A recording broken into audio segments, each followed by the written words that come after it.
Kayo po ba mga bossing ko ay isa sa mga nakakapansin na parang kayo po ay sunod-sunod ang mga kamalasan na dumarating sa buhay po ninyo? Na kayo ay masipag pero lagi na lamang walang pera, or kung magkakaroon ng pera may darating na kagastusan. Ako po mga bossing ko ay may share sa inyo na mainam na subukan nyo po itong gawin. Or kaya kung masama ang inyo pong panlasa, gawin nyo po ito at makakatulong po ito upang sa ganon masolusyonan ang problema ninyo. Bagamat kayo po mga bossing ko ay pumunta na ng doktor pero parang lagi pong masama ang pakiramdam po ninyo, masama ang panlasa. Nako mga bossing ko, huwag ka na magpatumpik-tumpik pa. Makakatulong po ito upang sa ganon gumaling na kayo kung ano man po yung inyo pong karamdaman. Kasi ito pong ating pong itlog, spiritual healing po ating gagawin. Ito po mga bossing ko ay humihigop ng mga negatibong enerhiya. Pagulungin nyo po ito mula ulo hanggang baba mga bossing ko, ultimo mga kilikili po ninyo at mga kinatago-taguan mga bossing ko, pagulungin nyo po ito para masimot ko ano man ang mga negatibong enerhiya na nakadikit po sa inyo mga bossing ko, kaya ikaw ay lagi rin minamalas. Ngayon pa mga bossing, subukan nyo po itong gawin. Humanda ka ng isang malinis na tubig. Ang gagamitin po natin ay clear. Pagkatapos ay isang itlog. Yan mga bossing. Kahit yung native na itlog, pwede po yan. Ngayon pa mga bossing ko, pagugulungin po natin mula ulo hanggang baba mga bossing ko sa ating ulo. At sasabihin po natin, sinasama na natin lahat ang mga kamalasan at huwag na muling babalik pa mga bossing. Ultimo, sa inyo po mga palad ay pagugulungin po natin at talampakan mga bossing. Lahat po yan mga bossing ko ay papasadahan po natin mga bossing ko para mawala ko ano man ang mga kamalasan na pinagdadaanan. Basta i-wish nyo po mga bossing ko ang lahat ng nais ninyo. Iganto nyo rin po mga bossing ko yung init ng ating palad ay higupin na kung ano man ang mga negatibong enerhiya na nagdudulot ng kamalasan sa atin. Ganon ang mga pag-wish na walang gamit na sana, direct to the point mga bossing. Pagtapos na po kayo mag-wish mga bossing ko, ultimong talampakan ninyo at alak-alakan mga bossing.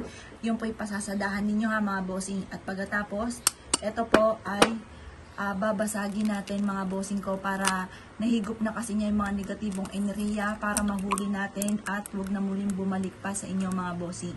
Ito po mga bossing ko, pagmasdan nyo pong magaling at ito po ay napakaraming mga nakalutang mga bossing. Kapag ito ay maraming mga nakalutang, nako mga bossing ko, positive yan, maraming mga negatibong enerhiya. Yan po yung mga negative energy na maaaring kumapit po sa inyo kaya kayo po ay laging minamalas.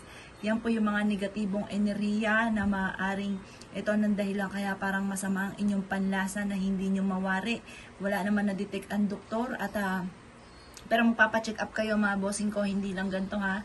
Kailangan ma-check po natin. Kapag po yan na na-check na tapos parang wala naman po nakitang ano sa inyo na karamdaman ninyo, aba ay subukan nyo po ito mga bossing ko dahil maaaring mahigop ng negatibong enerhiya mga bossing.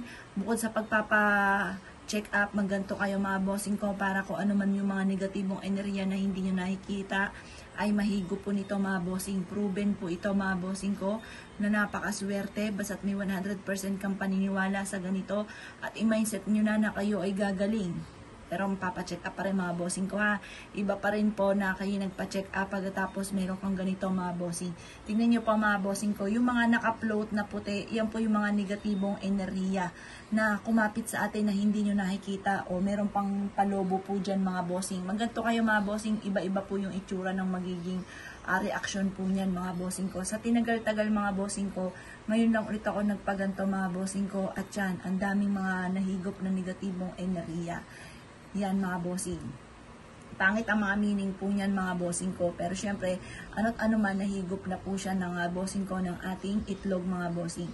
Gawin nyo po ito kapag po ito yung napanood ninyo at isa ka sa mga natumbo ko ang ibig sabihin. Halimbawa, kayo po parang kayo po ay nilalamig bagamat napakainit or kaya masama ang panlasa or kaya po mga bossing ko parang lagi kang minamalas, kayo ay masipag pero napakailap ng swerte. Asya, gawin nyo po ito mga bossing. Ngayon pa mga bossing ko, kinabukasan, itapon nyo na lang po ito mga bossing ko sa may lababo po ninyo mga bossing ko, tugasan itong mabuti. Huwag kang mag-alala at nahigop na po yung mga negatibong enerhiyang yan mga bossing ko na nagdudulot sa inyo ng kamalasan.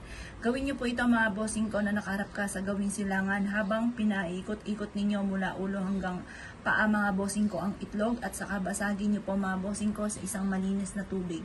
Ito pa mga bossing ko ay isa sa mga subok na napakaswerte basta't may 100% kang paniniwala sa mga gantong mga pamamaraan. Kaya kung kinaniniwala at naisyo po itong gawin nyo na po ito at huwag ka nang magtiis pa sa karamdaman ninyo mga bossing ko dahil ito ay isa sa mga subok na napaka-epektibo. Kaya kung ikigagawa ng gantong mga pamamaraan asya mga bossing, good luck po sa inyo po lahat.